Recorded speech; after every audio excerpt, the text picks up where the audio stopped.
All right, we're back. Judd'z Budz episode 172. Gretzky plus. There's no 73. We'll just go Charlie McAvoy because people used to just say Brock Faber is Charlie McAvoy, and I said, okay, well, sure. Right shot, similar frame, good at hockey. We'll go with that.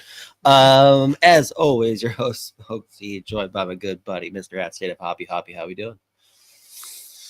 Today's been a grind, man. Yes, it has. At least. So a lot of things going on, but the one that like really set it over the top for us, we got a new bed. And the delivery window that they give you is like a 2-hour window. So our window was 5:15 to 7:15 tonight. And they told us we'd get a text message that gave us like a 15-minute warning that they're on their way. 7:12 p.m. Get a text saying we'll be there in 3 minutes. They literally showed up at the end of the window. I definitely had a different understanding of what that delivery window meant. Messed up the kids' bedtime.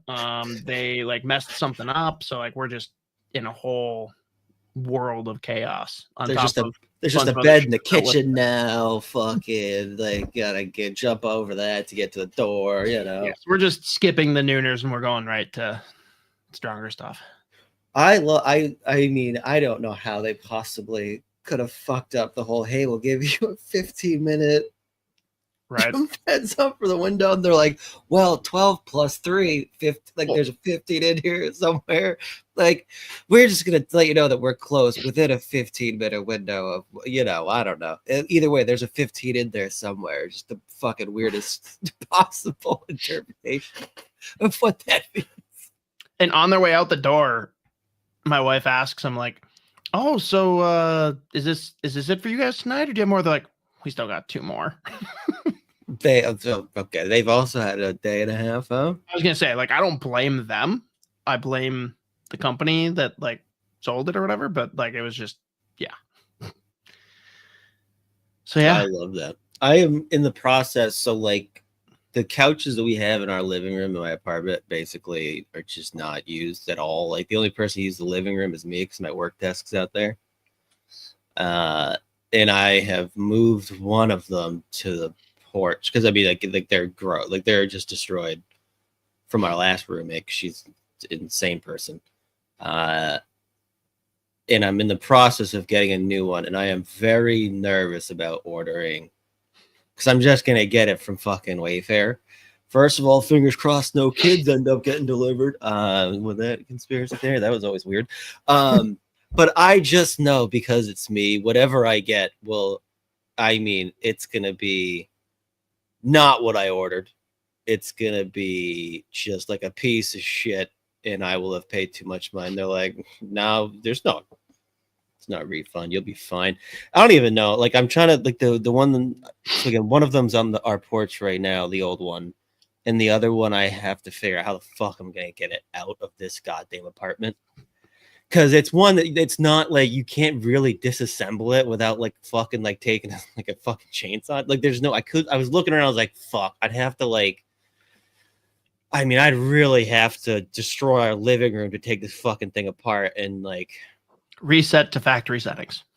Yeah, it'd be great if this is just a fucking AI couch, or I could be like, hey, disassemble. But all this talk also, about couches though. I just have to side tangent quick since I learned you didn't even watch Happy Gilmore 2, which is astonishing. But all I can think of is Happy jumping onto the couch as the 2 guys are trying to carry it out. Back to the OG, of course, the original Happy Gilmore. But I digress. But yeah, that's an interesting problem. It is funny because like furniture like that, couches and like recliners in particular, they get into a room somehow, and then I'm always like, how the hell do I get this out of here? And then like rethinking, like, how did it get in here? I don't know. It's here.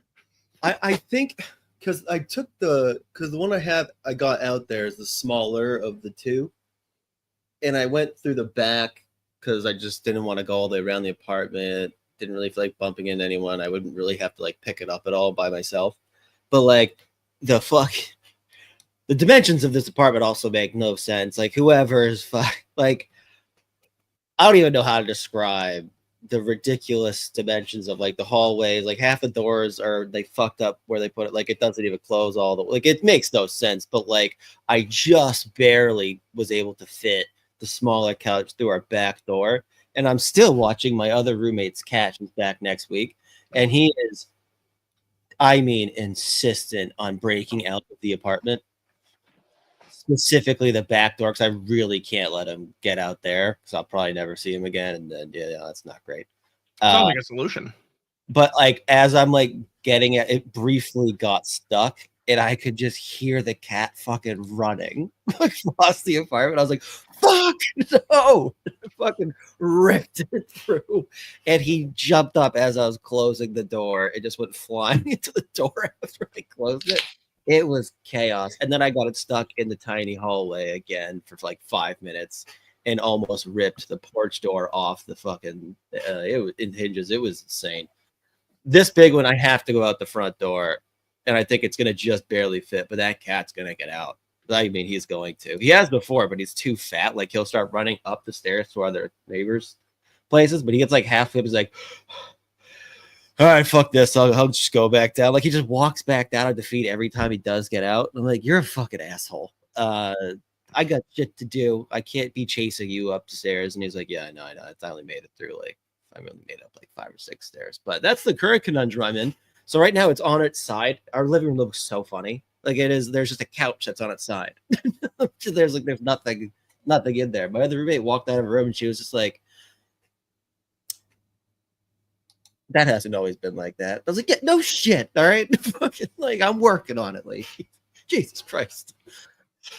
This one from Cole, cats are the devil anyways. Like I can go so many different directions with that. I can go into South Park. I can just go Adam Sandler adjacent with Waterboy.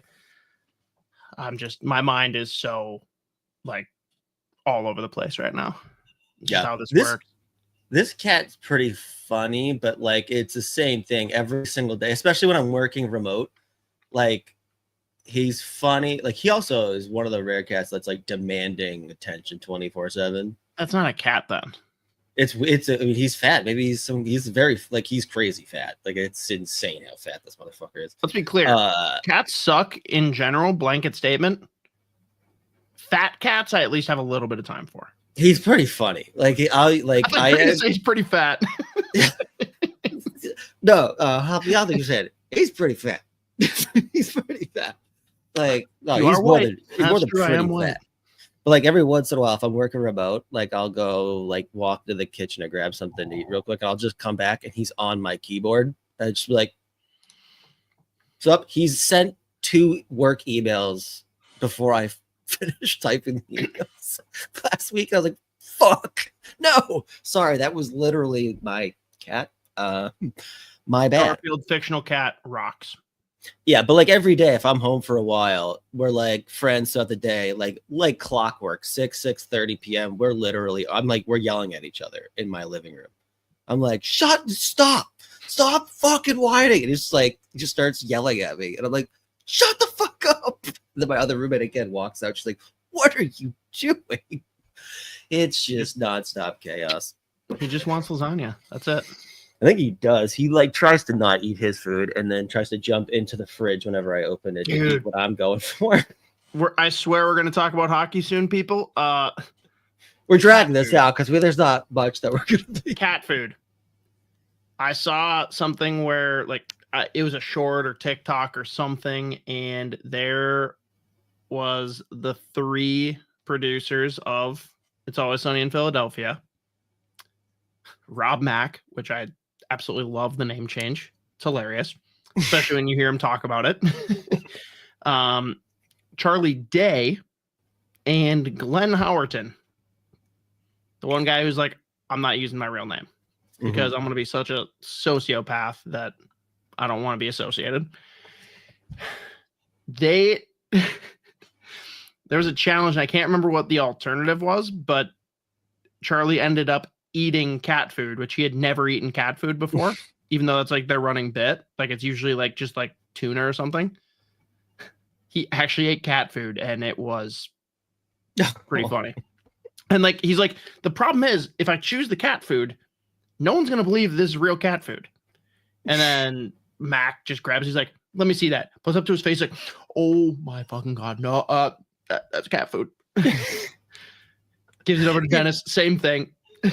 They're the fucking best. I mean, every time we talk about Always Sunny, I always mention the same thing. It's just like, it's very funny that Glenn Howerton hates when Charlie writes the episodes, because whenever Charlie writes the episode, he makes sure that Dennis is screaming at the top of his lungs for like 80% of his lines. And he's like, I literally can't speak for 3 days after we finish the episode.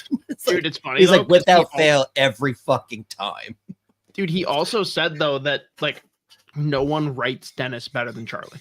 So it's like very funny that he like hates it, but also he's like, God damn it, it's good. How do I say no? Piece of shit. Oh, it's the best. What a shit. What a fucking show. And Rob Mack, when he went on Pardon My Take, he flat out said this current season that just launched is the best, like the funniest season they've had in like 10 years, which I believe because there's been some pretty bad seasons in that stretch. So bar low, but I'm interested. I'll tune in. Yeah. Yeah. Well, let's talk a little bit of hockey, or at least pretend that that's what we're here to do. Mhm. Largely what we're going to talk about, and if you guys have topics that you want us to get into, please throw them into the comments, both of you that are here. We're going to talk World Junior Summer Showcase. I was out there Sunday. I will be out there again Wednesday and Saturday. Z tuned in for a little bit of the action yesterday. So we're going to talk about what we've seen, talk about what you guys should be watching for moving forward, maybe just more loose speculation as to what some of these rosters will look like. Any wild topics you guys might throw at us. And actually, we'll start there real quick. Z, I don't know if people actually know who the admin is for the original Kaprizov Countdown account. So I guess I won't say that in case that's not supposed to be shared. But I know this individual and suggested that they change the name to Kaprizov Contract and start engaging with that again. And they're like, yes, done. Uh-oh. But they're looking for ridiculous ideas of how they can actually like be generating content. Because before it was easy. It's like countdown, countdown until Kaprizov's here, and they could like literally just do something different every day that coincided with the countdown.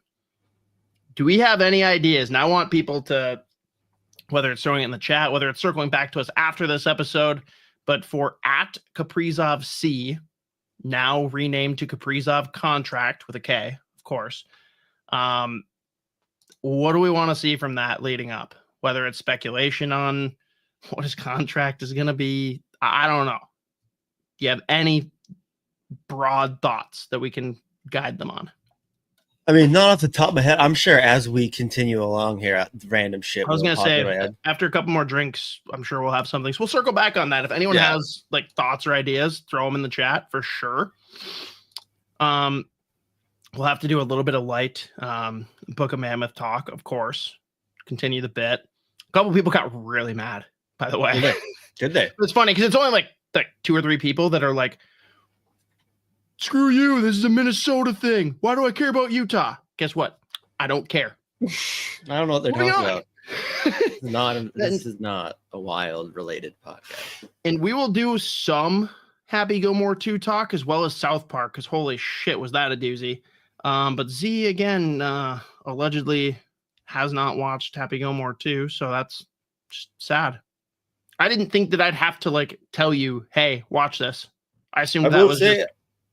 I saw the full Eminem scene, which is out with my favorite from that is as he's literally getting eaten, he's like, Detroit, what? Detroit, what? Just like in the fucking, just like in the Forgot About Dre music video. He's like in the background, the news like, Detroit, what? Detroit, baby. Yeah.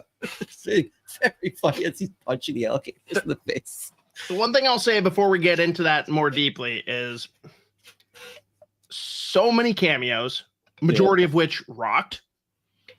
It was very funny though, like because the whole way through I knew 90% of the people that popped in, and the way we were like nodding along and following the movie, I thought my wife was on the exact same page. And then after the movie, she's like, holy shit, did you know that was Eminem? Holy shit, did you know it was this person? I'm like, yes, knew all of these things. And I even pointed out to her when the funniest piece to me, sorry, Z, spoiler, his caddy in the first movie, the one that he chokes out, the little kid, they have him grow up to be Will Zalatoris. Wow. Very funny. And like he's like still got a grudge and he's pissed off. And like as soon as they said like, and next up to putt, because at first you just like know him as Will. And like I don't know what Zalatoris looks like, but as soon as they announced it on like the first hole where they're golfing together and he says Will Zalatoris, I'm like, that is so awesome. I love that. I love that they plugged Will Zalatoris in. And like after the movie's over, my wife's like, oh, hey, did you know that was Will Zalatoris, a pro golfer? I'm like, yes, I did. He's like, no. But I have to imagine if just because I know the full movie is basically just like insane cameos. I have to imagine if your wife sat through the whole movie knowing very few of the cameos, it had to not have been very few, but just not nearly all of them. Like I was at 90, 95%. She was maybe batting like 50 or 60%.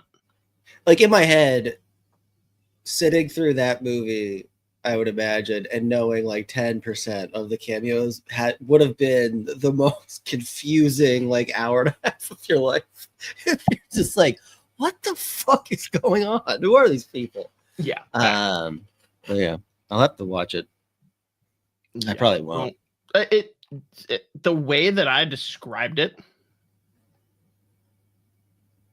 I basically said I would feel wrong to encourage or discourage anyone from watching this movie. I feel like if you go in with like high expectations, you're just gonna be like, I've learned my lesson there, dude. Yeah. The problem is for me, it was awesome in a lot of ways. The things that bothered me a lot, and they were easily avoidable, if that makes sense. We can get into it more later. Well, we'll do this whole thing, but we are just under 20 minutes. Let's talk hockey. World Junior Summer Showcase. Z, do we want to start broad, bigger picture? Do we want to start wild prospects, or do we want to start Gophers? I mean, based again, and like you had mentioned earlier, I've caught not whole games. I've caught a good amount of day one, a little bit of day two, and then just going through some of it today.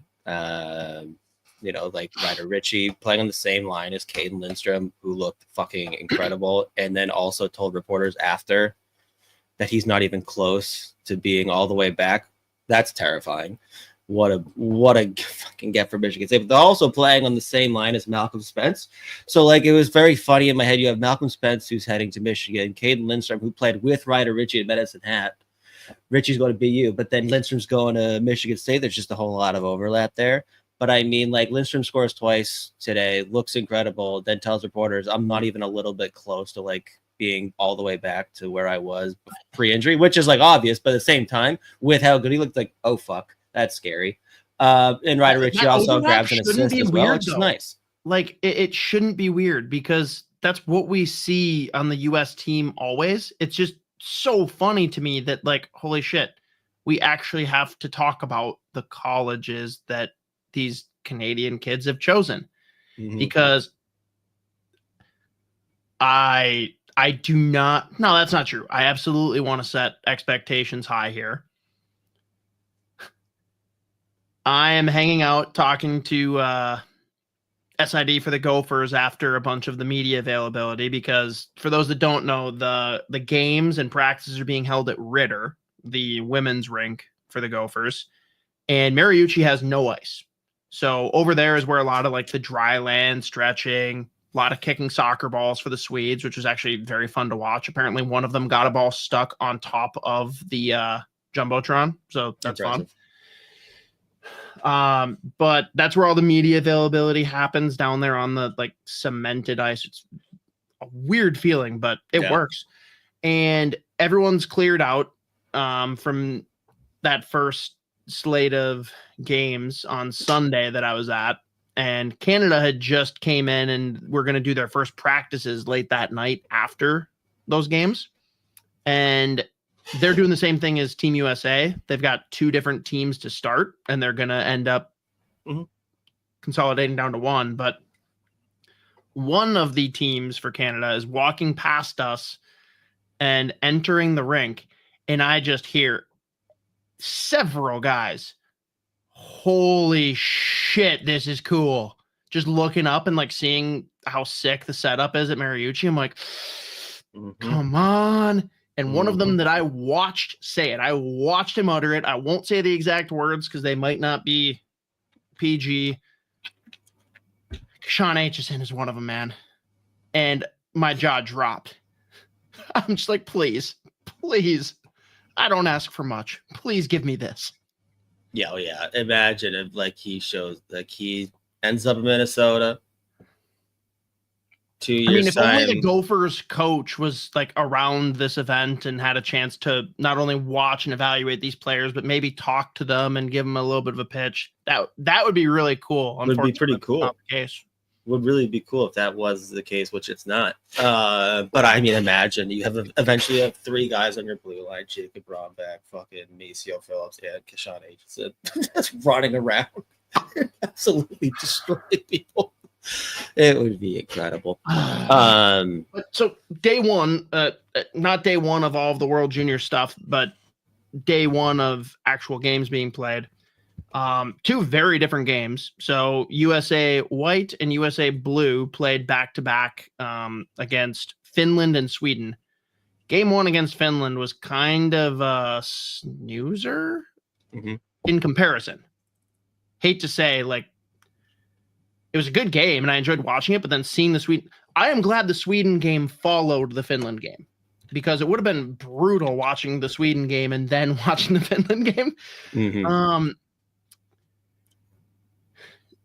It's funny because it lower event type play, but every time a goal was scored, look and who's there on the ice? Brody Zemer. It broke my brain that he was wearing number 2. That didn't make any sense to me. I'll probably get to the end of this week and then be used to that. And then next time I see him, he'll not be wearing 2. So screw me. He played well, and it was funny. We chatted with him after the game, and he talked about just how like 2 of his best friends, as he put it, are Hagens and Stiga. And like all indications are that those 3 are going to play together.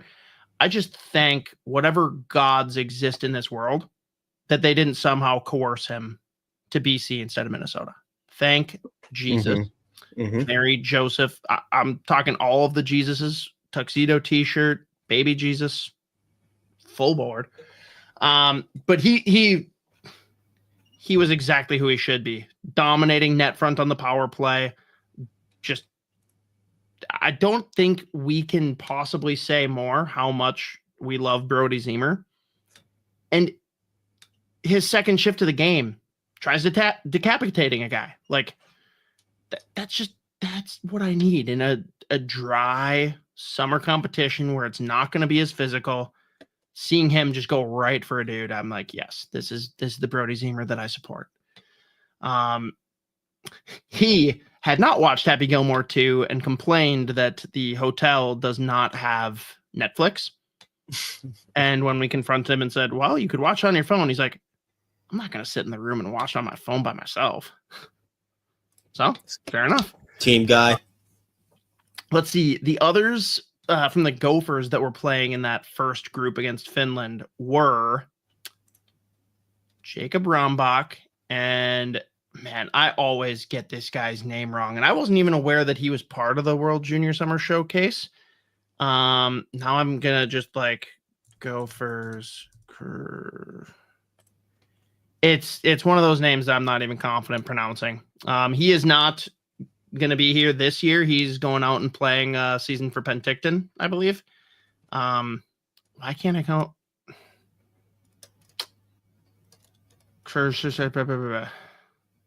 That's what it is. That's the one. I will say out of those, it's funny for both of the USA teams. There's 3 Gophers, and there's one that's lock or lock adjacent, one that's a tweener, and one that's probably not going to make the team, but like fun for them to come out here and get this experience. He falls in that camp. I think Rombach's going to be an interesting one to watch. I think I'm not penciling him on to the team necessarily, but he makes a ton of sense for a third pairing guy for that group, assuming he gets the right start to the year. And of course, doesn't hurt that you got a decent amount of the Gopher coaching staff that's going to be running the World Junior group. So he's also just really freaking big. It was insane. Like standing next to him and talking to him made me feel very small. Yeah, I mean, he's going to be an excellent defenseman in college hockey. By the way, I think you're thinking of Jacob, not Jason. Jacob, it's like Vastica, but it starts with a K. That sounds correct. Right wings playing for Penticton next year, 7th round draft pick this year for the That's the Islanders. So, yes, and he looked fine, but again, when you consider consolidating the 2 USA teams and players that are hurt right now, he's probably not going to be in the mix. But yes, that is who it is. And it also messed with me because I wanted to say Jacob too, but I'm like, wait, there can't be 2. But yeah, I liked nothing flashy from Rombach, and he said to us after the game too, he's not a power play guy. Yeah, no. But he's a great penalty kill guy, and he's going to fill that role. And I don't know, he played a pretty sturdy game, like never stood out as making a mistake. And there were a couple times where he would just like pin a guy or step to him, and like they couldn't do anything. You know, he didn't like murder anybody, but like didn't need to. They knew immediately. They're like, I'm just gonna go limp, and we'll see what happens. No thanks. But I went from standing next to him to then after the next game, LJ Mooney. I think the 2 of them are gonna join together and form one mega person. Shout out Phil. We need Finches. Yep. Dude, how freaking good was that kid? Well, I mean, I'll let you ask what because you saw it in person. I mean, like the one thing, it's just like every time the kid touches the puck, when he's like, especially when he's healthy, he's on and he's feeling it. Like he wants the puck on his stick every single time he jumps over the boards. He'll pick it up, pass it, wants it right back. He can shoot. He's got an absolute deceptive ripper of a shot too. But like the playmaking is ridiculous, and it's just like highlight reel after highlight reel play. And again, the only thing that's ever going to really get in his way is just like this whole size thing. But he has such a high motor, and he's so tenacious on and off the puck that I still don't foresee that being any kind of like major issue for him. Like he has like that much talent that I don't think it really matter. And I mean, again, like we talked about this with Cameron Schmidt, 5'7" WHL, putting up 1 million goals this year. The motor, the pace that he plays with, and just the drive to like have the puck and make plays every single time he jumps over the boards, like that's what's going to get that kid to the next level. But I mean, just a human highlight reel in that event, in that game, and like the points he was putting up were just just sick plays. I mean, yeah, he's so fun was to in watch. on the but, only I mean, 2 goals for USA. Yeah, I mean, again, you saw him in person. Like, he's so fun to watch. Yeah, and it's funny too because, like, I already knew who he was coming up, mostly because of the association with Logan Cooley, right, being his cousin. For the 2 of you that didn't know that, he is Logan Cooley's cousin. He is a guy that I didn't watch much of last year, right, because of the knee to knee, and then like being my first full hockey season as a parent, like I kind of picked my spots and mostly watched the Gophers and the Wild last year with some spot looks at prospects, but saw the highlights, I was very excited. Watching him live is just different. And I told you earlier today, I'm usually someone that like, I want to be on the red line or as close to it as I can if I'm watching a hockey game. On Sunday, I was like up above behind the net, and I don't like generally watching a game from there, but if you're like ISO camming one player, it's actually ideal because you can see the way he's going up the ice, the way he's hitting the lanes, the way he's hitting the soft spots in the ice, the way he's using his speed, but then total change of pace, slow down and reevaluate as people keep moving. I don't know, man. He's surgical is the best way I can put it.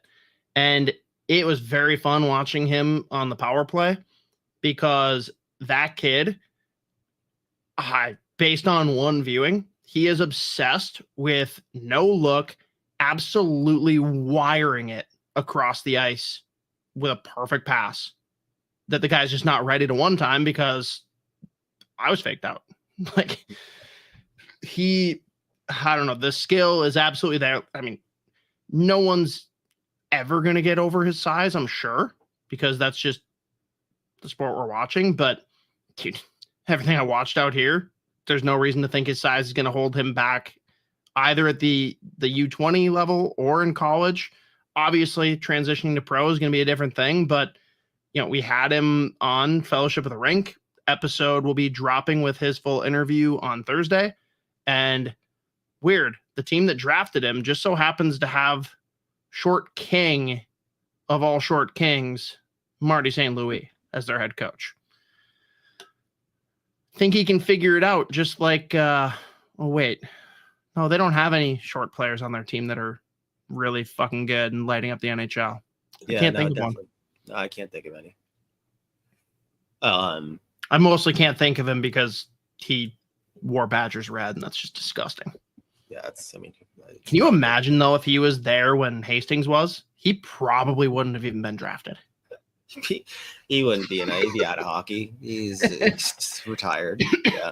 No, but like you were saying too, like obviously when you're watching a game live, it's ideal to be at the red line or whatever. But like, and before we jumped on, I was telling you, whenever I go see a game live, I try like as often as possible, unless I'm like watching with people, I usually try to like just go to different ends of the ice to like absorb different periods. But it is so fun watching from that behind the net angle, and you can like literally just see their brain processing the ice in front of them. And when they're just like the change of pace, the deception with like the shoulder fakes, the head fakes, and just like creating lanes for themselves, it's just so fun to watch, and you get a better sense of just like guys that are actually thinking 2-3 plays ahead, anticipating where the open ice is going to be and attacking its speed, or just just wiring that perfect pass into open ice, finding teammates. It is very fun to watch. And it's really fun to watch the power play from that angle too, because you're just watching them like just rip the puck around, and it is very fun. And a lot of times too, awful TV angle.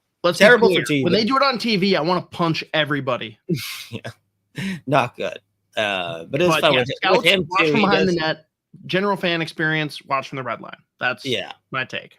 And he is very fun to watch in the power play because, I mean, he'll set a couple passes up first to get himself right in that perfect position. And then just that quick release, cross ice, tape to tape that you're hoping the guy's ready for. Sometimes they're not. But, like, it's just so fun to watch and process. But, yeah, no, it definitely stands out at different angles. But, yeah, he, again, just especially in that game, human highlight reel, just electric stuff. In that first game, like the big time standouts were obviously that Hagens and Riker Lee, very fun. I mean, our boy Mateo is very sad about it, but Brett's prospect. But like, I mean, he rocks. They look really good. He's in the community. Mm-hmm. Fair enough. God, it's so bad, that shirt. I gotta say real quick, I was shocked at how many NHL scouts were there. Mm-hmm. I did not expect that for the summer showcase.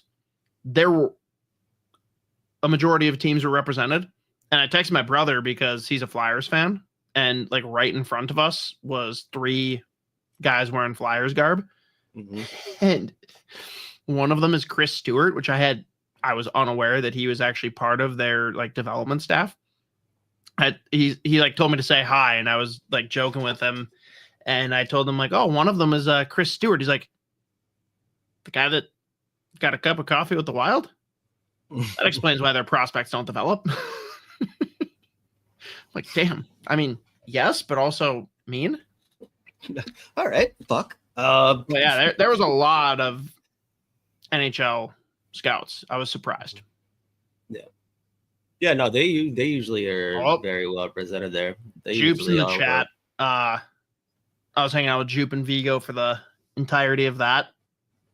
I think I'm going to be catching up with them on Saturday too. I don't think they're going to be there with me on Wednesday, but yeah, very interesting seeing how many were there for, again, the summer showcase. I just wasn't anticipating that kind of showing, but Yeah. we'll see. Um, Sure, it'll only grow once we get into like USA Canada on Saturday. That's gotta draw. yeah. Like another guy I thought that stood out in that the USA White versus Finland game, and I said this on day 2 of the draft this year. I still cannot believe fucking Dakota Rumeland did not get drafted. I mean, played a full season of college hockey at Michigan, played great, had an assist in that game versus Finland. Like, just solid frame, right shot DB. Like, he's an awesome player. I cannot believe that he went undrafted this summer. I think he's going to be one of those overages that goes early on day 2 next year. But like, I thought he stood out. Will Moore, Bruins prospect, 2nd round pick. He stood out, made some nice Dude, plays. I thought he was donezo. Like the second he got hit and it was behind the net, like right in front of us. Jupe's even the one that said, like, that's a shoulder. And he gets up right away and just holding it, going right to the bench. I'm like, all right, so he's done. But he's back like 2 shifts later. No big deal. So yeah, no, it didn't look great. Just trying to think too from that game. And I mean, like, for the Finns though, little Mini Koivu was ready to just tussle with everybody. Like, he was looking for a fight, and he definitely is not a guy that should be fighting. He's a prick to play against for sure. But the Heikki Ronin kid to get drafted last year by the Flyers, I thought he stood out. I think he had 2 assists that game too. And then, I mean, I saw flashes from the Lassie Bolius kid, first Finn that went this year. Fluid offensive defenseman, moves the puck well, decent defensively. I thought he stood out at times in the shifts that I saw. But I mean, the big standouts were Riker Lee and James Hagen's. Just like every time they were jumped over the boards, they were looking to make plays, finished up with a couple points each. So there were definitely flashes. It's always weird. The first game's always weird. But I mean, game 2, the Swedes came to play, obviously. Dude, 5-2 win. And I mean, Stenberg. Like, Ivar Stenberg, just, I mean, what more can we even say about the kid? Like, he's going to go early on day 1. He's going to be a top 5 pick this year, most likely. Dude, I already told you this, but I went over and I was talking to Scott Wheeler because we were figuring out, I think we're grabbing beers after one of the next 2 sessions. And I just asked him right away, I'm like, what do you think about Bjork? He's like, I really like him. He's probably around 10. I'm like, yeah, we had him around 5 in our too early thing. And I think that's just because we got a special spot for him because our main guy does a lot of Sweden stuff. He's like, respect it. No chance he goes top 5. I'm like, yeah, no, he doesn't. No, he's 5'9". We still want it. We still want it. Pounds soaking wet. If he was 2 inches taller, what would you say? Yeah, you would get, just, I mean, what he did with the U20 this year is insane. Like, well, just the fact that he's there right now too. Yeah, it's insane that he even got invited to this. Yeah. And I mean, you talked about Ivar Stenberg too. He is ridiculous. Again, he was a half point per game in the SHL playoffs this year as a draft -1. That's legitimately outrageous. Does not have the same size deficiency. Does not. He's right around that 6 foot mark. He flies. He can wire up the puck. He's got skill. He can do a little bit of everything. He is just insane. I don't know if it's because I'm like watching him as I'm ISO camming LJ Mooney, but dude, Stenberg doesn't just look 6 foot. Like, he looks like a thick dude. Like, might hurt me. Yeah, no, he's filled out. I mean, it's the same thing with like Anton Frondell this year. When you watch him play, you would think he's 6'3", 6'4". The kid's 6'1". He's just like 208 pounds. Like these are the kids that are just like filled out. So like it legitimately make, like, you would assume that they're 3 inches taller than they really are. But I mean, again, that's just like another reason Stenberg's gonna go he's gonna go early, as he should.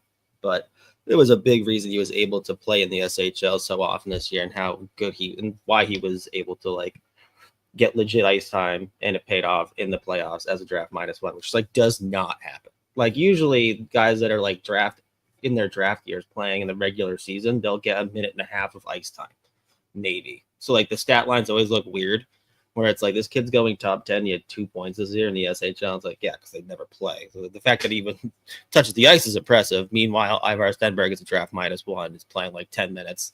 And then the playoffs, he's like on their second line, literally half point per game. Like it's ridiculous. So obviously he had that hat trick in that game. He's just everything he does pops. So he's obviously stood out. He's going to stand out all year. Yeah. Cole, no, it will not be split teams for USA Canada. I'm pretty sure at this point, after the action on Tuesday, I think they're both consolidating down to one team moving forward for the games that are left. So I don't know, though, how, because I'm not generally dialed in on World Junior Summer Showcase. Like, I'm usually kind of casually paying attention. I'm curious to see for both teams, do you sit down guys that you're like, yeah, no shit, they're here because I want to see other guys get a chance and see if they can earn a spot? Or do you literally just take your best guys and keep rolling for the Summer Showcase? Like, what do you think about that, Z? I feel like I saw a quote from one of the coaches, at least, that they're not planning on having a whole lot of guys like sitting out that much. But I mean, that being said, like, was it yesterday? Trevor Connolly got rocked. It looked like he took one to the knee and couldn't put any weight on his leg after, and like was definitely in trouble. So that's not great. Dude, I didn't talk about him, though, for Sunday. I'll gush over LJ Mooney all day. Connolly was the best player for that second USA group, and it was effortless. Like, he literally was just going out there, puck on a string, casually just rolling past defensemen and trying to tuck around the goalie. Like, he did not seem to care and was still just ragdolling people. And it was very, very interesting to watch because we know the talent is there, but even if you look to like last year, it's not something that you expected to see consistently. Yeah, I mean, again, like we talked about this in his draft year. Obviously, in his past, he's had the off-ice issues, which really haunted him for a while, and supposedly whatever did the work off the ice, whatever. But like, even like, there was some legit issues with him on ice, just as far as like when he is engaged and some of like the decision making, as far as like really, really bad penalties. I mean, people have to remember, like a couple weeks before the draft last year, in the gold medal game versus Canada, gets ejected, takes a 5-minute major when they're up by 1, and they give up 2 on the power play, and they lose the gold medal game in the third period. Like, that's happened. Like, so there was a big concern with him. But when he is just like composed and playing his game, especially in that draft class last year, he was a no shit top 5, top 6, just like raw talent. And he does it effortlessly. So there's always going to be questions about, like, is he engaged every game? Is he making bad decisions? If things aren't going well for him, is he going to go like take someone's head off? Like, that's been a big that was probably a bigger reason that he went lower than like his talent level would have suggested last year. We'll see what Vegas they feel like trading. I was just gonna say, my only question related to Trevor Connolly when we're talking about projecting him into the NHL is, who is the biggest trade target this year come trade deadline? That is the team that Trevor Connolly will join. That is where Trevor Connolly will be. I'm pretty sure he is the extent of their prospect pool. Yeah, pretty much, yeah. It's just how it is. But again, I was surprised at how effortlessly he went out there and just completely dominated. And this is against Sweden, not Finland. So I'm excited to see him play. And it's actually funny, tease from our interview with LJ. He basically said, like, yeah, I've played really well with Connolly in the past. It'd be fun to play with him. And chances are that could very well come into play. And I'd love it. So, yeah. Yep. Wild prospects specifically. I'm going to have to dial back here. I know I've got 2 for Finland, we've got Aaron Kiviharju and Sebastian Swinney, which Swinney's probably not going to be making the final roster, I wouldn't think, but he's at least there for the summer competition. We got Ryder Ritchie for Canada. We don't have a Swede, which feels wrong. When's the last time the Wild didn't have a Swede in junior competition? Yeah, I don't remember. But It does feel wrong. I would imagine that Sebastian Swinney does make the World Junior team. Just again, like there's not a whole lot going for Finland in general, but I mean, like Swinney was on the team last year at the World Juniors, only played 1 or 2 games. I'm not saying he won't, but he's far from a shoe-in, isn't he? Yeah, I mean, I don't know. I mean, again, like returning guy, people were shocked, or maybe not shocked because it's been Finland over the last few years, but like pretty surprised 2 years ago when he didn't make it in his draft year. But again, we've talked about this before. There was probably some mistakes made as far as where he was playing in his draft year. Like he probably was not ready to be playing Finnish Liiga hockey. And he played the majority of his time up there. When he plays U20, fits it well, plays like 26 minutes on his junior team. But yeah, I mean, I think he played 2 games last year, the World Junior, and didn't necessarily stand out positively or negatively. So pretty limited minutes. I'd imagine he's probably going to make the team, be on that third pair or an extra throughout the tournament. But Kiviharju stood out yesterday against USA, 2 assists for him. God, he's just so fun when he's playing on a team that he's playing like 20 minutes, 25 minutes. Like he stands out. Like what he can do with the puck is very fun. Yeah. It's just, again, the big thing with him is going to be the size and skating combination. Like he's not big and he's not fast. So he is deceptive with the puck. He's got a ton of skill. We're in a good spot though, where the Wild are going to be fairly set on the blue line for a bit. He's got time. Yeah. He's been playing pro. Progress slowly and find his way to the NHL. And dude, if he can be the kind of guy that's, we'll call him, what's the opposite of light? Like when you say that someone's like this player light, is there like a reverse of that? What would you call that? I mean, heavy. That would be a weird way to. He is a Kalen Addison heavy. That's what I'm hoping for him. Can he be a third pairing guy that can play first or second power play unit and play sheltered-ish minutes on the third pairing, but also contribute to moving the puck up the ice? I think that's what you're hoping for with an Aaron Kiviharju. And again, I think the path being a little delayed is very positive for him, both given the injury history, but also given the size aspect. I think he's a guy. Jason, I don't know if I'd go with on steroids, because that we're talking like way better, way juiced up. I'm just like, when you say someone's like this player light, it's just like a slight knockdown. I'm looking for a slight notch up, and I don't know if heavy's the right answer, but we'll go with it for now, Z. Yeah, but he's got, like you said, he's got a long runway in terms of just this time. And by the time there's going to be like a legit opening for him, he will have played a ton of pro hockey in Finland, which is pretty, especially like defensively, it's very translatable, like as far as to the NHL. And I mean, again, he looked really good as the season went on an okay IFK team. Mm-hmm.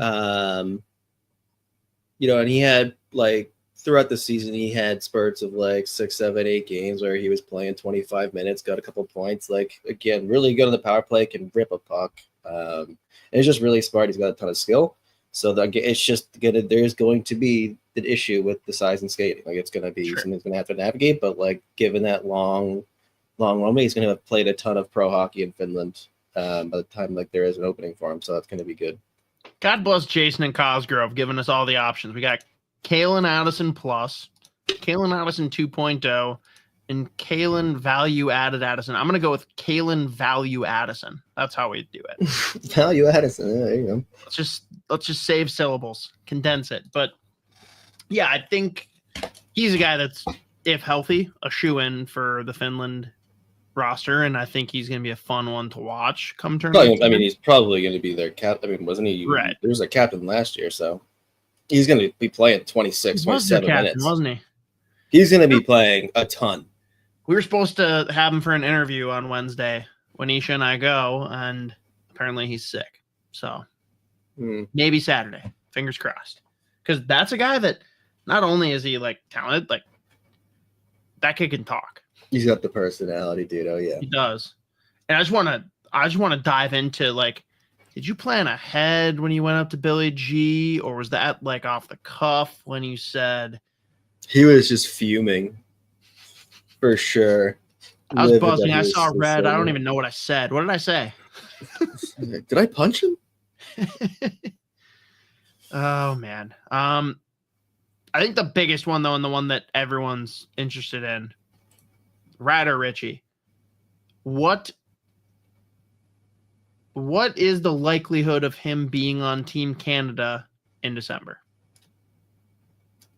I mean, obviously, the fact that he's invited here, he's playing with Lindstrom and Spence today, and that Canada Red versus Canada White. I mean, he's hurt that McKenna loves playing with him. Right. I mean, yeah, he's played with a lot of, again, like he's played with Lindstrom in Medicine Hat, McKenna in Medicine Hat. Well, it's funny for me too, man, because I feel like I'm not going to say this is a majority by any stretch, but you see enough people that are like, oh, yeah, Ryder Richie, of course he puts up points. He plays with good players. Like, no, dude. He is the epitome of can play with good players. Like, not everybody can be plopped in with a generational talent and fit. Like, you look at, this is not a fair comparison at all, but just to illustrate the point, so much talk about Sidney Crosby and all the wingers that have been tested out with him. There are guys that know how to play with that kind of talent. There are others that I don't care how talented you are, they just don't know how to fit in. Mm-hmm. And early, smaller sample between injuries and like he's bounced around teams, but Ryder Richie is showing early propensity for being a guy that can play with elite players. And that shouldn't be discounted or held against him. Like, it's actually a benefit. Yeah, I mean,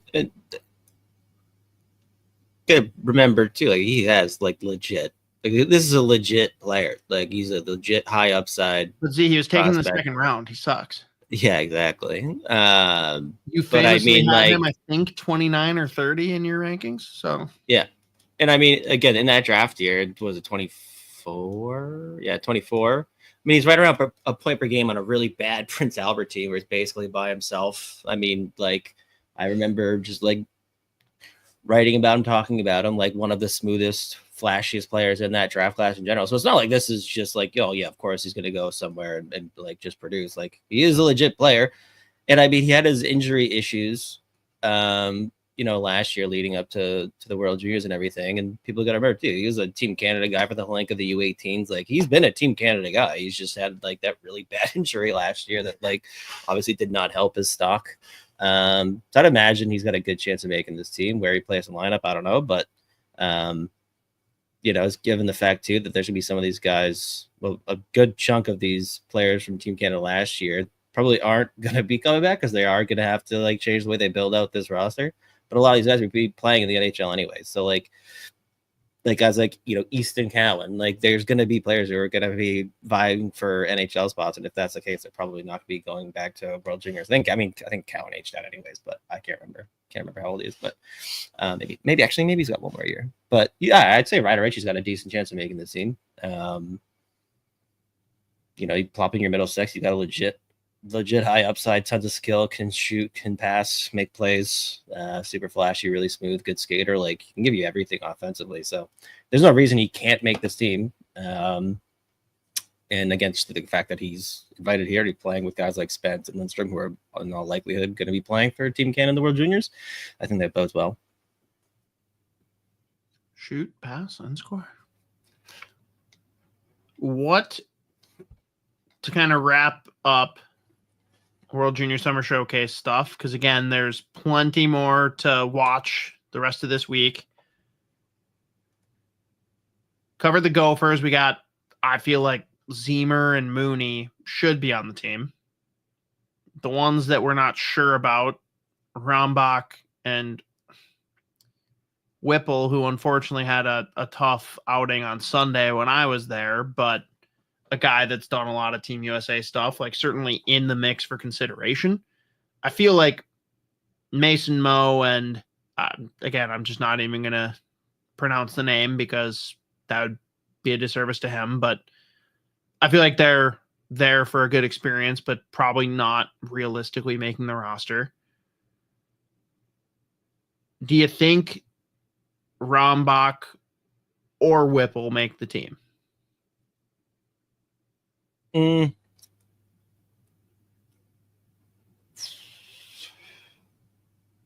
might be a bit of a long shot. I'm just looking at some of the names now. That being said, there's I know the name. I can't pronounce it. It's look at all these letters. This doesn't make sense. Spell that out for me. Fasnica. Spell it out phonetically. Yeah. I mean, and we've got to remember too, this is going to be a year at the World Juniors for Team USA. There's going to be insane turnover. Like a lot of the top guys that I think that's been overblown a little bit. No, like it's worse. It's a drastically different team. They're worse. It's a different team, but I think they can be not as good, but not. Oh, they're not going to get rolled over. Like that's for sure. But and they haven't. It's like they're going to be. They've got the chops with their forward group, and they've got. It's not going to be as deep of a blue line, but the top end of the blue line is still freaking there, dude. Cole Hudson is gonna carry the load, and there's guys there that can do it. The goalie's the question. I don't know who the goalie's going to be, and I don't know if they can hold even the slightest candle to Trey Augustine. Be a big problem. They get a goalie who is competent plus. I don't need him to stand on his head.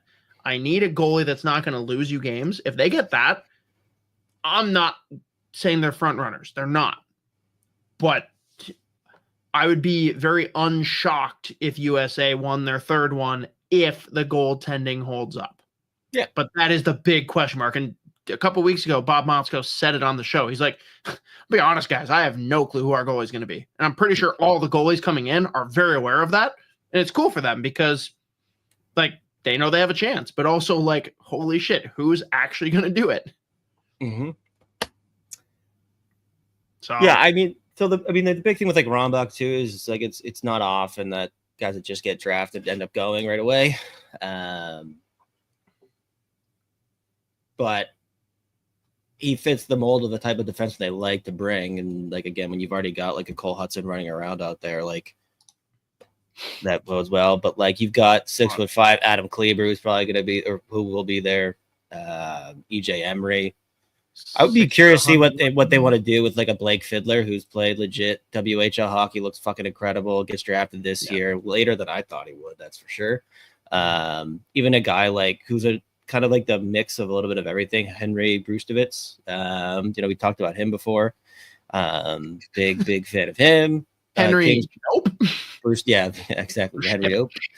So I mean, like they do have like it's a good team. Like they'll come in as far as like the top of the team on Vegas odds.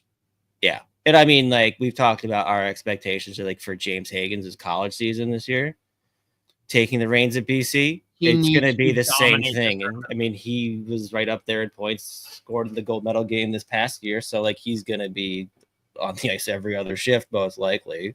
So he's going to get a ton of minutes too. Like, so if he carries the momentum that we imagine, he's going to be, like, starting with the BC this year. Where did he get drafted? I don't know. I can't remember. Happy Gilmore 2, I think. The cast of Happy Gilmore 2. He should have been incorporated into the movie somehow. I know. I like that he was like, "Thanks for drafting me." Yeah, no, it's still gonna be a really fucking good team. They can win gold medal. They can win a gold medal. Absolutely. I'm like one of the biggest, if not the biggest, storyline that I will be following, like leading up to this, is like just how does Team Canada approach this roster? Like they admitted it last year. They're like, yeah, we actually do have to like make changes. That being said, it was after they got absolutely hammered PR wise, like when they were like, I don't know, we brought the good players, like they just sucked. They were like, they absolutely just said what they had to say. But my real thought is, okay, they galaxy brained it last year. Do they reverse galaxy brain it and like underthink it? Well, you got to remember too. Schaefer went out game 2, game 1. Yeah, and Schaefer's going to make the Islanders, and he's not even going to be a factor. Yeah, there you go. They galaxy brained, just not playing Gavin McKenna very much. They Also, galaxy brained not playing one Porter player- Martone very much. Again, if USA lost Z Buyam, that's a huge hit. I still think Team USA would have made it past the quarters. Mm-hmm. Yeah. Losing Schaefer's not a reason to go out in the quarters, but it was a huge hit. He is an absolute difference maker. So, point made. But so what? Give me one or two things that you're curious to watch USA Canada on Saturday. Well, specifically what the lines look like for Team Canada. A big bummer too. Zane Parekh left today. He's had a nagging injury. That sucked that he left. I'd imagine Trevor Connolly's he's done. not even going to make the team. He wasn't there last year. Yeah, true. I haven't seen any update about Trevor Connolly. He had to get helped off the ice after that hit. Couldn't put any weight on his right leg. I would imagine. Again, I haven't seen. You got to proceed with caution in that kind of scenario. Yeah, why? Especially the knee. Why risk it? But with the Canada, it's usually just I want to see what the line combos look like, because usually that gives you a good idea too of guys that they're really high on. Again, the fact that Ryder Ritchie is playing with Caden Lindstrom and Malcolm Spence, two guys who are very likely going to be making this team, that tells me something. So who's Canada's starter in that? Oh god, I literally just had this up too. Oh, it's either going to be Ivan. It'd probably be Jack Ivankovic. They love him. They brought him over Ravensburgen last year, which is interesting. I think everyone was higher on Ravensburg. At least it was closer than what Team Canada made it seem like anyways. But it is pretty much just down to those two. I didn't know if they had anyone else in the mix because those are the only two that I was thinking about. Well, Carter George is there too. He's in 06. He's weirdly cool name. Yep. And then I think it was Columbus took Evan Gardner in the second round in 2024. That's another guy I think got invited to this camp. So they've got 4 legit options. But you're probably looking at either Ivan Kovic or Ravensburgen, but they're big fan. Carter George, I guess, looked really good today. So, yeah. But I would. I just know that Team Canada really Hockey Canada. I always fuck up USA Hockey and then Hockey Canada. It's it annoys the shit out of me that they do it like that. But they're really high on straight up. Hockey is the R. It's think about it. Center. USA goes ER. Canada goes RE. Hockey Canada. USA Hockey. Yeah. Fair. Well, we're gonna ride with that. It's the only comparison I can really make. Yeah. Speaking of Carter's in net, Carter Casey committed to the Gophers, and I'll just say exactly what I tweeted. I don't know if I'm more excited about the talent or about what the goalie pads are going to look like, because that kid in high school, now he's going to play for Medicine Hat, and his pads already look sick. He's on top of the pad game. So yeah. I'm going to be very interested to see what happens there. I think he's 2 years out coming. So we'll see. But very excited about that one. Carter rocks. Cool ass dude. The best. Oh, Jesus. That makes it feel even better. I did not realize it was between Gophers, Badgers, and UPS, FedEx, USPS, U.S. Postal Service is UND. The one thing that I think is going to hold true. Oh, no, sorry, Kozrov, not Zubaz pads. It was not. That kid is my spirit animal. Carter Casey, though, also has really sick pads. Go check it.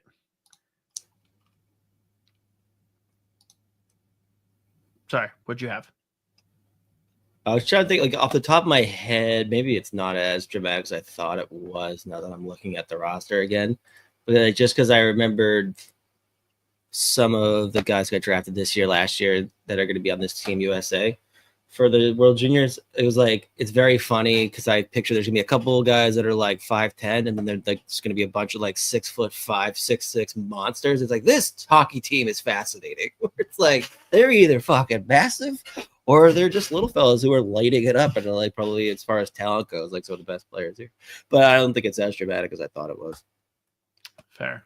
It's disappointing, but it's fine. I think the back end, other than Hudson, there's going to be a big boys. I mean, Hudson's 5'11". We act like he's 5'2", but it's just because he's less than 6 foot. It's like well, it's because of his brother, right?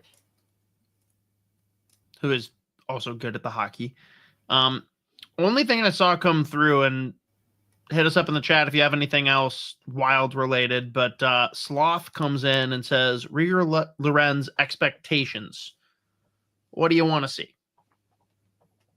Yeah, I mean, with the turnover at Denver this year, he's going to be high in that lineup. Obviously, we want to see numbers closer. Define high. Is he like probably second liner?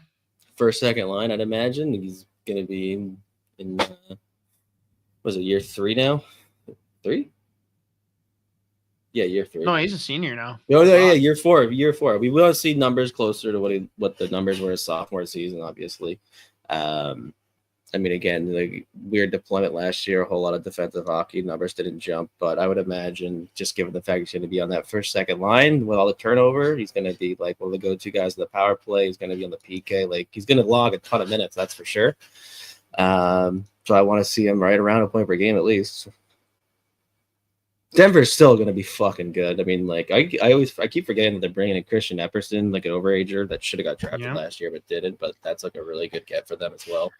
Everyone's either over or underrating them for me. Like, I think they probably belong in like the 8 to 10 range, and everyone's either like, no, they suck now, or they're like, no, they're still a top 5 team.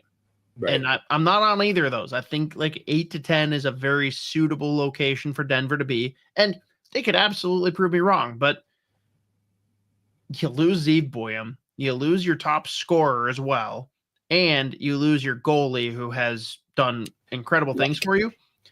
God, I believe in the coaching. I think the team is still a good team, but like those are some key pivotal pieces. It's not, I'd almost rather lose numbers than lose, like, get rid of 4 guys for any one of them to be back. Mm-hmm. You know? Right. So they'll still be good, and bringing in Epperson is no joke, but you're still not the same team. Like when you got to replace 30 minutes a night for Boyum, and you've got to figure out who your goalie is. And I mean, I'm not saying they got to figure it out, but you got to get them in and actually have them doing what Davis did. It's different. Mm-hmm. Oh yeah. Ooh, yeah, I feel like the top 5 people, I'm like, I feel like you're now at the point, and this is like David Carl is one right of now. College. Go. Right. Well, oh God, I can't even. Are BU and BC in your top 5? Yeah, they're both there. Michigan State's there. I'll throw Penn State in there. I don't have Penn State there. I do have Michigan there. Yeah, Michigan's right there. Michigan is the definition of high ceiling, low floor. Like they'll either be like fighting Michigan State for top of the Big Ten, or they'll just plummet. Yeah, and I really want. I know Jupil echo something similar because they are the team that, when they can play disciplined hockey, they dominate. They just don't play a lot of disciplined hockey at times. So I don't know. I really want Maine to do it again too. I had Maine at 6 in my preseason rankings that I had to submit over to the college hockey NXT guys. I think Western Michigan's still going to be up in consideration for top 5. Yep. I think everyone is so down and shitting on the Gophers, and I don't get it. I think they're just like Denver. Yeah, that's what we talked about this a couple weeks ago. No, they're still a top program. There's other people that are like, no, they suck now. I'm like, no, like the Gophers belong somewhere in that like 7 to 10 range. Mm-hmm. And I think it's going to be a fun year where they can actually surprise people. Like, it is going to be different, though, seeing more of a blue-collar, like, grinding approach. And people should tune in the next couple of weeks. I think it's a week or two from now. Jupe, you can correct me in the chat if you want, but I know Jupe and Vigo are going to do their summer episode. And Vigo did a deep dive on line combos last year, how regularly guys played together, whatever, to figure out realistic line combos for next year for the Gophers. And it's pretty interesting. I only had one like tweak or criticism from a personal lens, not that he was wrong, but I'm sure he'll get a lot deeper into that when he does his thing on Gopher Puck Live. I won't steal his thunder, but definitely worth checking out. And you guys should all check out all of the interviews for the Gopher players after the Sunday games are live on Gopher Puck Live. Check them. But yeah, I don't know. Gophers will probably start the year 4th in the Big Ten preseason rankings, I would think, which is, again, fine because the Big Ten, holy shit, they're good. And I think they can hang with every single team. It's just they don't have the top end talent of some of the other teams. Right. It is what it is. Yeah, I mean, it feels like they've got a bunch of like second and third lines and then a bunch of second pair D. I'm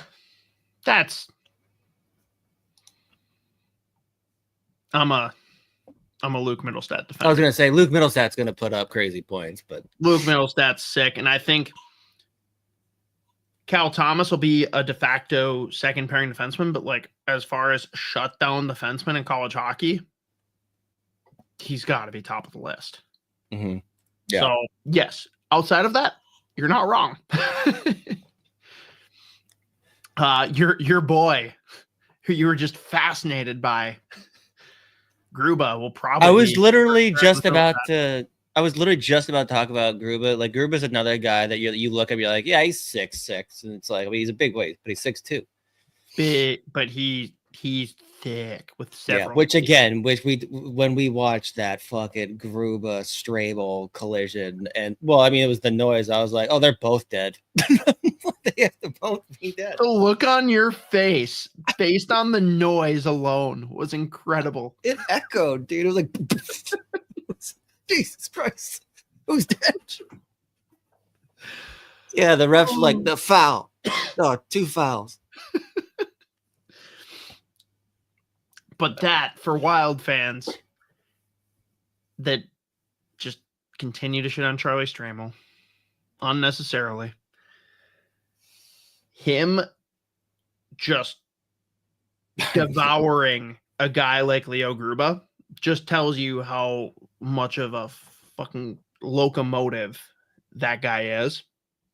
I audibly gasped. Jupe, disagree. The picture that you guys took had Vigo the exact same height as him because of the angle we found. It was very well played. All right. Not seeing anything else Minnesota Wild in here. If I missed something, you guys can chime in very quickly. Z, we have to throw one in. Cole leads in by saying, I've got something that's completely off topic that might piss off Hoppy, and I'm pissed off that you think it'll piss me off. So I guess I'm pissed off. I don't know. He says, what's the nooner of choice, Z? I don't know why that would piss me off. I'm on the nooner train. I love really good beer, but if I'm looking to not have like high percentage beers, I'm drinking a nooner right now. This one is black cherry. That is the best flavor. I like them all. I don't have any.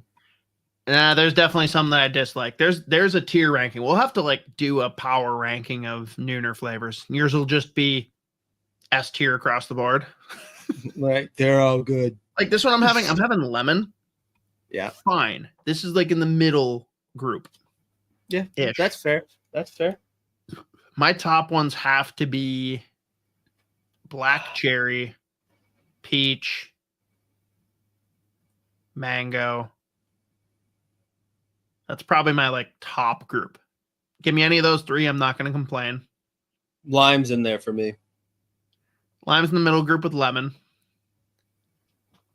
There's not many I dislike. I dislike cranberry. It's a mood thing, but more often than not, I dislike pineapple. But there's times where it hits. Raspberry's fine. Kiwi's fine. Grapefruit's not necessarily my cup of tea either. But I'll have most of them. But black cherry, my 101 for sure if I'm doing a draft. So that's that. Oh, Jason Bryant crushing the prize. Course correct. Hazy. Oh. Dude, next time you're out here, we have to go to prize. Not even for the beer, which their beer's solid. Have I told you about feather bowling? No. It's literally like a half pipe of sorts with fake, like short turf grass. You get these big wooden pucks that you can like whip down them and they kind of like swerve back and forth. And there's a little feather sticking out of the ground. Think of it kind of like bocce ball, and you just want to land your puck as close to that as you can. Wow. Very fun. Very fun. Oh man, Cole is gonna throw some hate in the direction of a topic that I feel like we have to hit because we have to do some level of Book of Mammoth. He says the off topic is the 2023 Natty Championship was Cooley's fault. The stupid offensive zone penalty in the third when you're up a goal with 5 minutes to go. I put that game on Cooley. Oh, Cole. Unfortunate play that Cooley absolutely wants back. I also think if you look at that play and think that Cooley's the only one that took a penalty, that's what bothers me. If anything, you take both.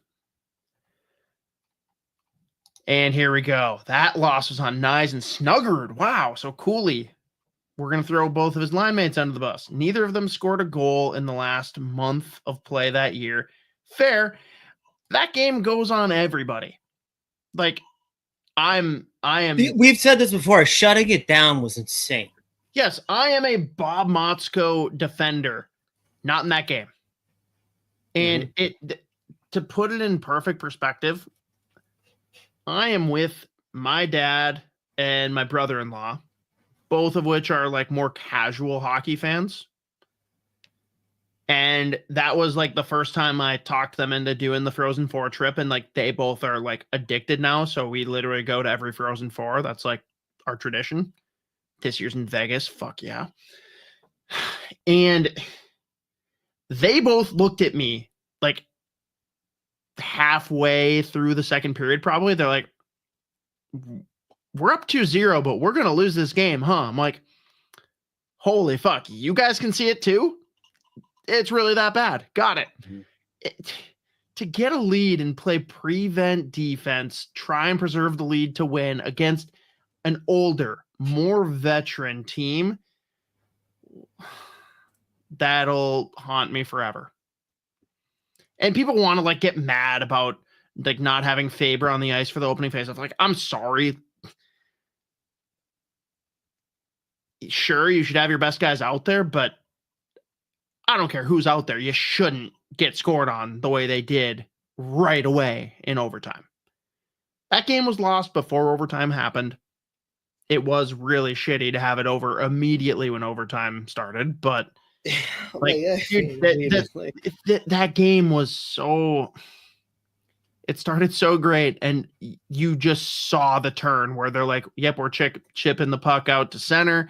If we get past the red line, we're just throwing it in. Like, play your game, and you win that probably 4-1 instead of losing 3-2 in overtime. Like, that one sucked. That really, really sucked to watch live, especially when you're not ignorant and like unaware. Like, I knew full well for 1 to 2 period stretch that the Gophers were going to lose that game, and it was painful.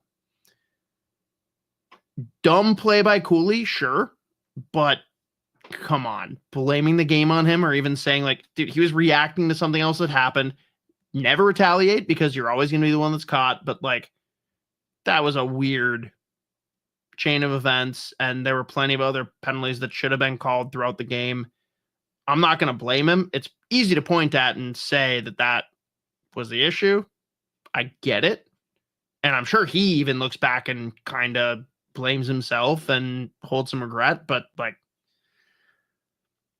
the whole team kind of shut it down, and it sucks because that is easily the best Gopher team I've ever seen. And they lost to freaking Quinnipiac, as we've got Butcher Grouse and Colby Cohen calling it, saying we when Quinnipiac does something. Oh, but it's okay, guys. Barry Melrose, he's from Saskatchewan. He's from Saskatoon. He likes Minnesota. Yeah, I love Minnesota. The weirdest comment I've ever received, but it, to this day, like I'm so glad it happened because it's so funny. Cole, yes, Cole. What kind of SPF do you use? I mean, no. So it was, yeah. What SPF do you use? And he said sunscreen.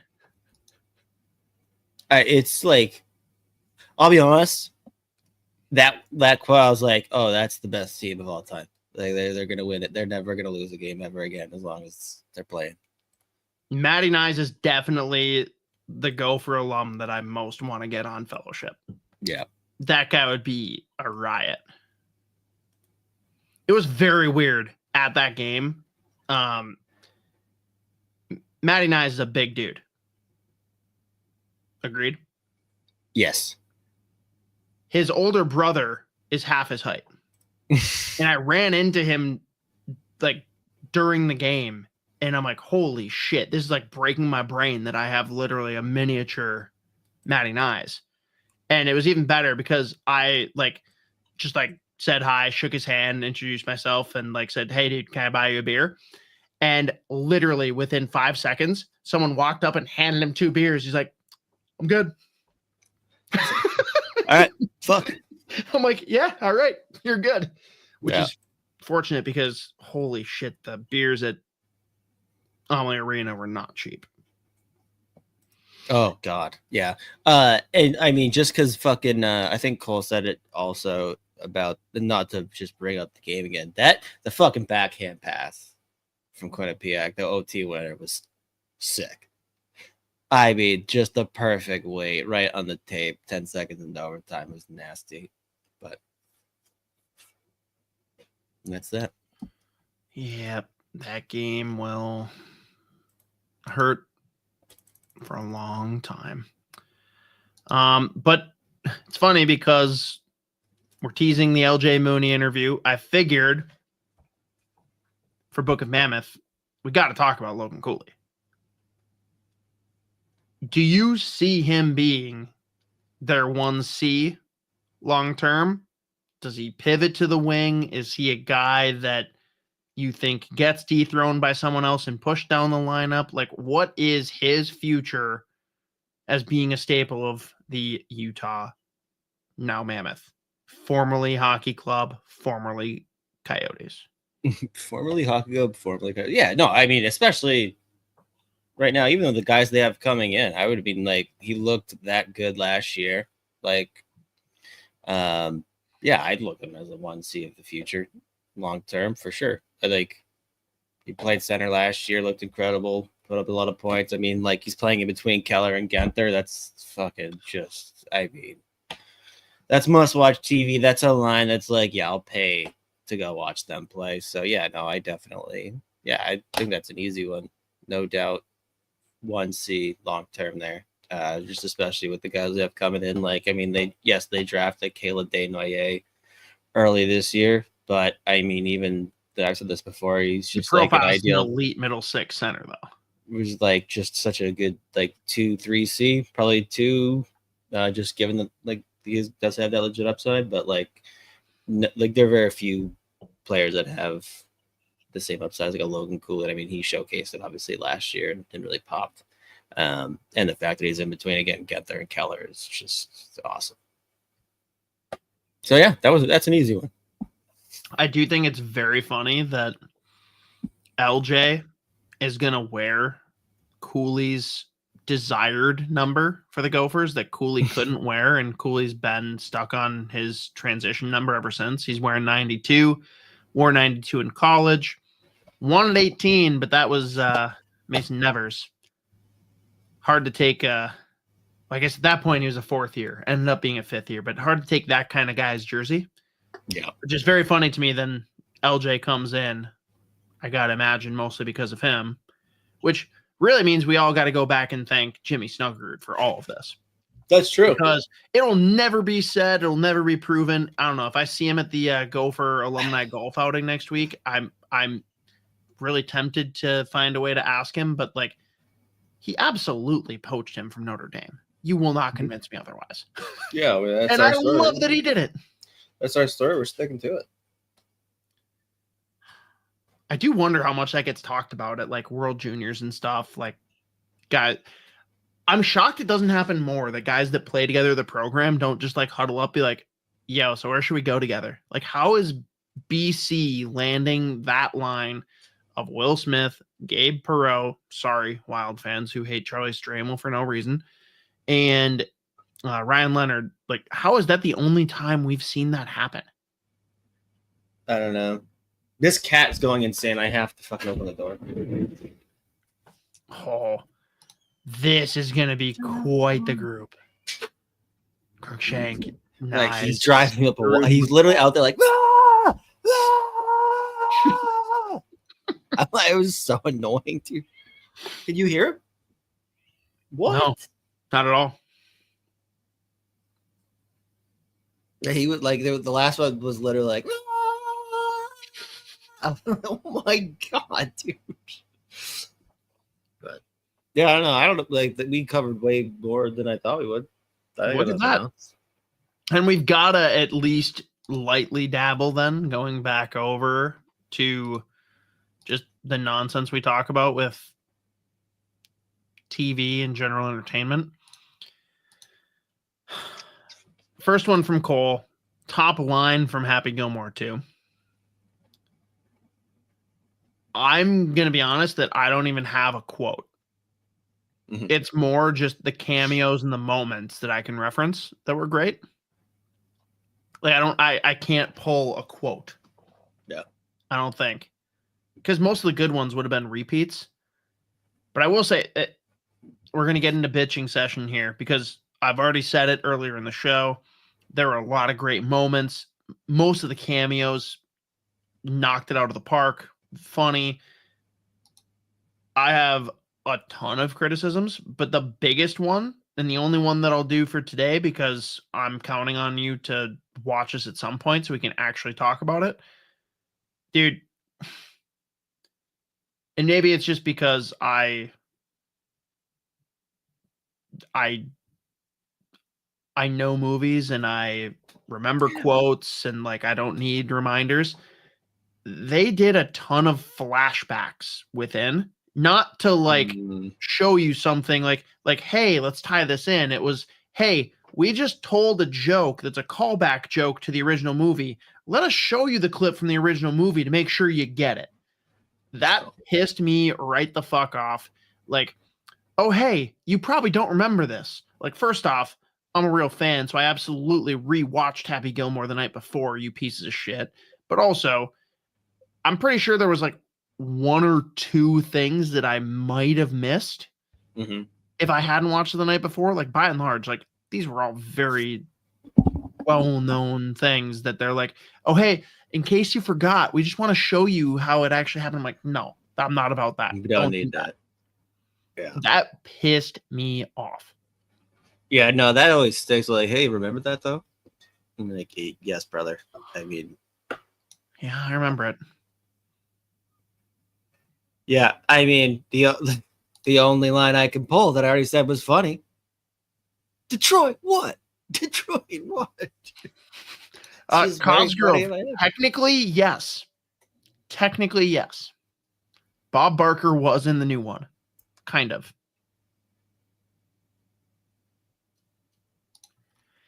But yeah, I do think that the cameos were generally great. I do think it's very funny that they had Brooks Koepka and Scotty Scheffler out there essentially trying to stop a different version of the Live Tour from being created to take over the PGA when they were the front people to go and join Live and say, screw you, PGA. That was very funny to me. Mm-hmm. Not Scheffler. I don't know. I do wish that there were more like quotes that I could pull, but they're just, yeah. The cameos though, like they had no shortage, whether it was like celebrities outside of golf to a ton of pro golfers. I saw my boy Frozone was in there, Tony Finau. Yep. The one that I'll I don't know if this is random or if there's any truth to it, but they're having like the banquet for guys that have won the green jacket, you know, except in this, you know, gold jacket, whatever. Freddie Couples is sitting there at the table. And everyone just knows, like, if you're not going to eat your desserts, give them over to him because Freddie Couples wants your dessert. Hell yeah. I love Freddie Couples. And funny but dumb at the same time, Travis Kelce has a cameo that I actually very much enjoyed, even though it was kind of stupid and meathead. But I mean, that sounds about right. The one, I will admit, the one cameo that I had no idea about, the guy who ends up playing Happy's caddy, I had no idea that was apparently a rapist. Don't know anything about him. I'm trying to remember what. I'm just going to Google it now because I'll feel bad not knowing it. Happy Gilmore to caddy. This cat is definitely about to jump on this desk. Bad Bunny. Oh, I did hear that he was in that. I did hear that he was in. Okay. He actually did a great job. I thought he played the role very well, but yeah, I had no idea that was quote unquote Bad Bunny. I'm just not familiar. He's big time. He's big time. The best cameo though. Lots of appearances from John Daly. That rocks. Which someone actually threw it in the chat. I got to see if I can find it now. Yep, here it is. Cole. Don't forget to feed John Daly 3 times a day. It's ridiculous. Ow, mother. So good. Oh, Jesus. Joops heard of Bad Bunny. I feel bad now. All right. I was going to say, like, that's one that, like, pretty much everyone knows. I did. First off, I'm not a music guy in general. Definitely not rap. Definitely not, like, current rap. Apparently, there's some guy who's literally just called The Baby or something. Yep. Yeah, that's just not in my realm. Duh Baby, actually. Thank you. Remove duh. More clean. Did you hear that one? Off of Facebook? Huh? I can't hear anything that's happening over there. He's going insane right now. The way you're looking down and saying he's going insane. Ow, mother! Fucker. Fuck. He just jumped on my leg and claws went in. Stop being a dick. He's literally yelling at me. You're getting sprayed, bro. I do like the callback to this one. Cosgrove, fair. I eat pieces of shit like you for breakfast. You eat shit for breakfast? No.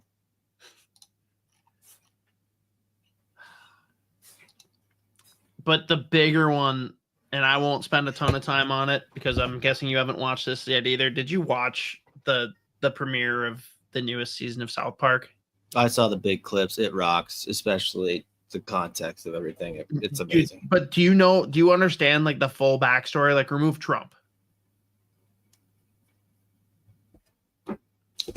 All right, I'll step it back. I'm definitely not going to hit this super succinctly because I have 0 notes, but essentially, Paramount just signed a 10-year Oh yeah, that no, that $1 billion deal with South Park. South Park releases the first episode Thursday, the day before a merger is supposed to go through between Paramount and like, is it Skydance or something like that? Skydance, yeah. Yep. And apparently it goes deeper because South Park apparently has been like dragged and dicked around by Paramount with like different streaming deals and trying to like push for exclusivity. And it's just been a pain in the ass.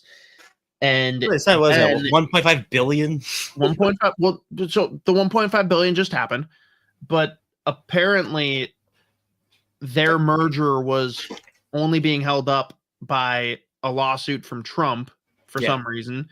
And they're just like, what if we just pay him the like 20 million or whatever it is that he's looking for in the settlement so that we can move forward and do this merger? Trey and Matt say, challenge accepted. Their goal, while they did drag Paramount in part of the episode, they definitely went hard at Donald Trump. That's putting it lightly. And they were basically trying to rage bait him to open up lawsuit again and fuck the merger because they're still pissed that Paramount has dicked them around so much in holding up like different streaming deals for them. Imagine one episode in to it was a 5-year deal, 10 episodes per season or something like that. Imagine being one episode into 50 episode commitment and immediately going after the guys that just gave you $1.5 billion.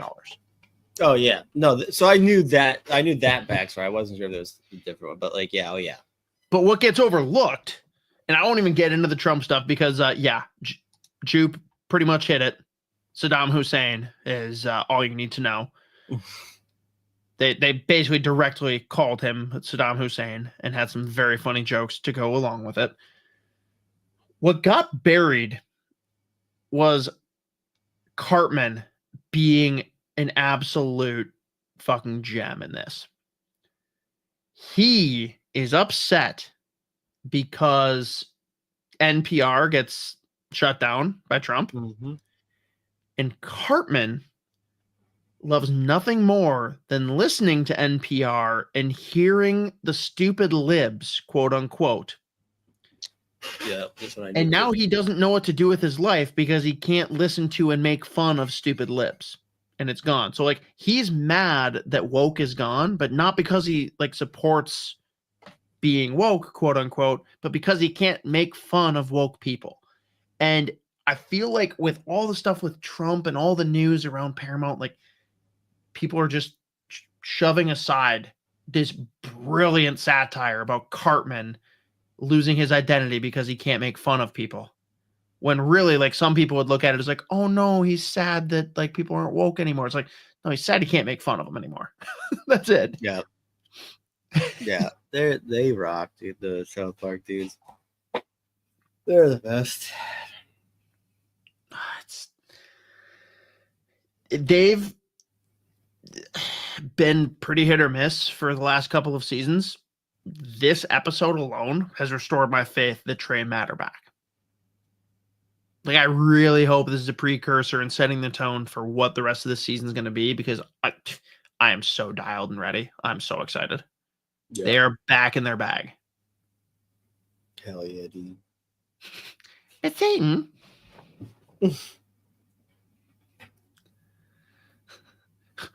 You remind me a lot of some guy I used to date. Like, you were the exact same.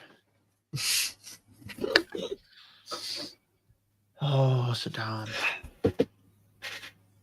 Did you see the AI ending of the episode? Yep. Oh yeah.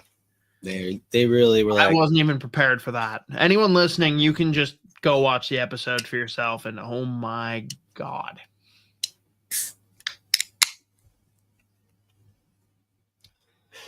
No fucks given. Cosgrove, I disagree. I think 30 million per episode is an underpayment. They are geniuses. Go watch Book of Mormon and tell me I'm wrong. Incredible. Best Broadway show that's ever been made. Man. But yeah, I just had to. They're back. I'm so happy. I'm happy for me and I'm happy for all of you. But I think, I don't know, Z, I think that closes here for us on this July 29 recording with no wild news. Nothing to talk about besides World Juniors, and we still managed to get over the hour and a half mark. Mm-hmm. That's right. I'm like, actually, I begrudgingly got back into baseball, and now I'm like liking. I'm like, fuck. I'm like, God damn it. What have I done to myself? You've got to watch South Park. You've got to watch Happy Gilmore too. Yeah, there's a lot on the list now, dude. For yourself. But yeah, that'll do it for now. That did it. God damn it. No Mateo. I actually have to close this out myself. Do you have any favorite South Park quotes? No, I will want to take us out on? I will not be able to pull one. All right, favorite original Happy Gilmore quote.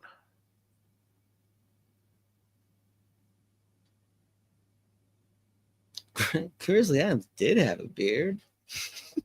I like that would always just got me. They do a callback to this one. It's not the exact quote, but close enough. My favorite quote, actually, I'll start with my favorite moment from the original. The batting cage. Can't be topped. Oh, yeah. It can't be. I mean, it's just all goes out and just taking him to the chest, getting ready. Got 364 more days until next hockey tryout. And then the kid goes in after him and just gets fucking annihilated. That was the kid when he goes in, just like it just evaporates. Yeah. But my favorite quote, and I'm just avoiding all the Ben Stiller stuff because, oh my God, he's great. And he's quite interesting in Happy Gilmore too as well. But I always gravitated towards somebody's closer. Mm-hmm.